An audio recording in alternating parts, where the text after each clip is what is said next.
My guest today is Joann Maria Yarrow. And Joann is quite a creative person. She directs, she choreographs, she produces theater and film around the world. And she began her career as a director and choreographer while with Double Edge Theater in Boston. And then she went on to train with Oden Teatret in Denmark, consequently co founding a laboratory for actor training with Bernice Miller in New York.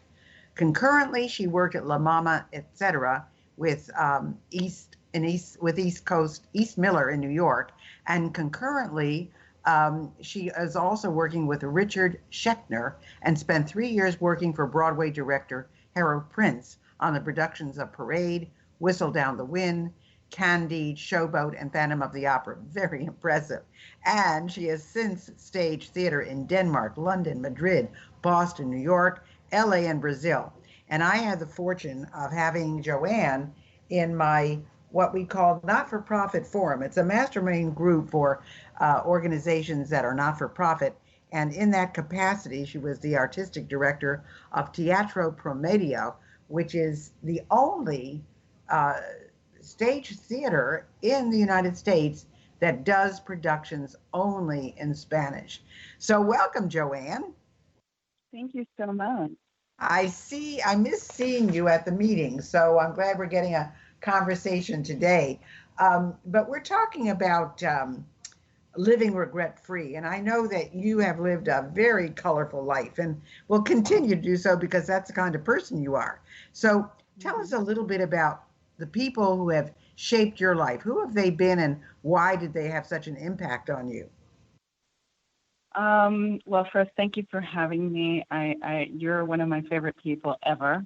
And I think for me, the most important people, I think you start off with my parents. My parents were really great. My mother was a concert pianist, and my father traveled all over the world. And they instilled in my brother and I this total sense of adventure. And we grew up all over the place. I was born in Colombia, but I'm British because my father's British, but I really grew up in Korea, Japan, Indonesia, and Singapore. And so this real wonderful sense of adventure that we're really a part of a global community.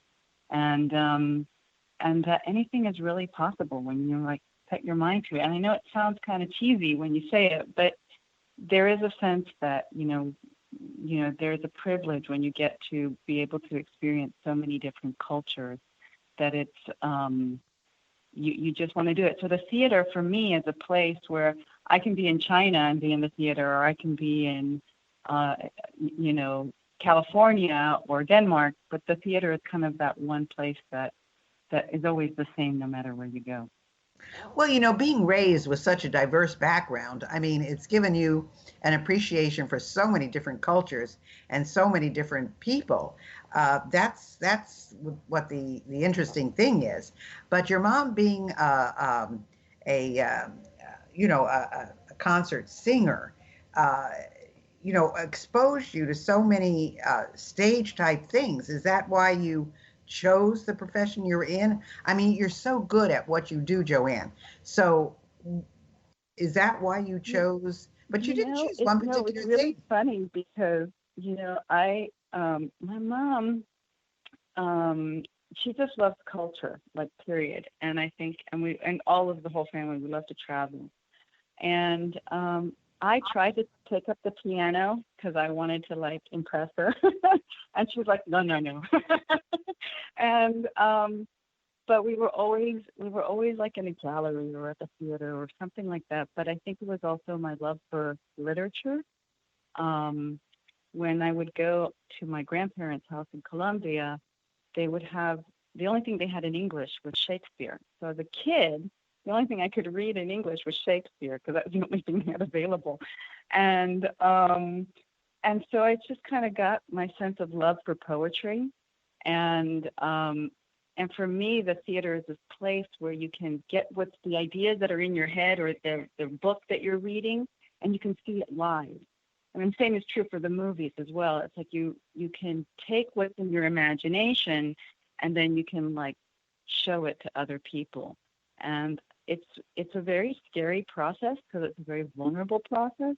But the reality is that when you do that, it's just it really connects you to other human beings, and I think that's why I love it, and it always excites me and terrifies me too. You know. Well, I mean, you don't do just one thing, though. You direct, you choreograph, Mhm. you produce, you work both in stage and film. So it's very, very blended. So have you ever doubted what you were doing and whether you chose the right thing? Um, I think going in, if you have a good sense of um, not fear, but when your heart starts to race, and I guess that is like a little bit of fear, and you're like, oh, I really want to do this, and I know I can. I just have got to like move forward. I know I'm gonna, learn something more or do something bigger. And I think that the biggest lesson I got is I always say yes. Like, can you do this? I was once asked when I was working in New York if I could produce a show in Washington, D.C. that was flying in from Denmark. And without a hesitation, I went, yeah, sure. And then later I went, how am I going to do that? And so I think that you say yes, and then you just kind of go and figure out the way Yeah, you're you going to figure do it it. out You from do there. Exactly. it. So what do you prefer, and what's the best part about directing or teaching? What do you like to do most of all? You know, I love working with people. I love to see when somebody gets inspired by something and where there's like a transformation for them, like, oh wow, I didn't see it that way before, or I never heard it that way before, and you just get to open up the world for other people, and they don't have to travel outside. You can bring the world to them, and I think that that's what's really exciting to me about teaching and directing. Um, right now I'm working with young directors. I'm teaching young directors, and I just love to see those light bulbs go off. I love to see like, oh, that's amazing. And then once they get it, then they get it's like a domino effect. And they give it to the audience, and then somebody says, oh, I just went to go see that really great play. It's about this, and then has this wonderful ripple effect of like when you throw a stone in the water and it kind of sends off waves in all directions. So what do you think? I mean, you're still so young, Joanne. I mean, you've got such potential for the future. What are you hoping that your legacy will be, or what would you like to leave? What would you like to be known for? I think I would like to be known for being kind of the catalyst of of giving people their dreams, like that they know that their dreams are possible. And I think that that gives me like it's just very it's just very satisfying. I think because again, it's about that ripple effect. I mean, we're living in this country right now because somebody had that dream. Like, I want to create a country that's that's free and that's a different country. And someone who invented jazz music was like also saying, I want to do this. And just being able to say that that we're just amazing human beings. So, and we are amazing every time that we we follow our dream as opposed to just avoiding our fears. So what's Joanne's dream? What's my dream? Well, like you said, I've been really fortunate. I've had just this amazing adventure of a life. I think the next thing I would love to take on is, oh goodness, I want everything. I do. I want to do everything. It's crazy, but I think that theater right now is a very powerful tool, and I think it has the ability to really strike into people's humanity. I think we need to think more globally. The next project I'd really like to do is actually be able to find a way to kind of unite different cultures through the arts, and really get a conversation going about our global responsibility. So, so outside of your mom and dad, who would you say were your mentors? Um, you know, I've had some amazing mentors. Um, when I worked in Denmark, Roberta Carreri was a woman that I worked with who's just an amazing artist and a great human being. Um, uh, One of my undergraduate teachers who later hired me to teach in New York, who has been a big supporter of my work, but also his name is Bill Finley, and he's been just this huge person in my life that, has been there for me. But I also think that my mentors are, the people that challenge you. And I've had amazing friends. Like I started the company with Bernice. It's still going strong in New York. And, my mentors are those crazy people that still believe that they can make a difference. My mentors are those people that do things when everybody tells them it's impossible. Um, and, I see them. I see that those people exist, um, you know, as artists and as entrepreneurs. Well, And I'm well, sure you got excited watching the Tonys. I mean, I'm one of those people that, yeah. I watch all the award shows, but you know, the the um, the stage performers really, I think, get more excited about their awards than any other award show that there is.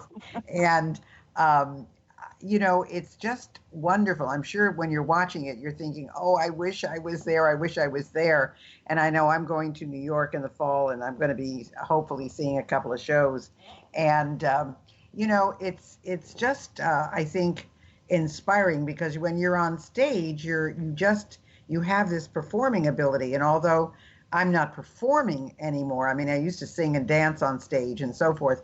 But even when I'm on stage speaking, it is a performance. So, you know, what are some of the crazy things that you've done and what was great about it? um, I've done, I always say to like when my students, I say to them, and this is kind of a crazy advice, but I always say, go to Europe or go to, Latin America or go somewhere where you haven't been, right? Don't take a lot of money. Figure it out when you get there, right? And I think a couple of crazy things that I've done is like I've had a friend, she called me and said, I need you to come direct the show.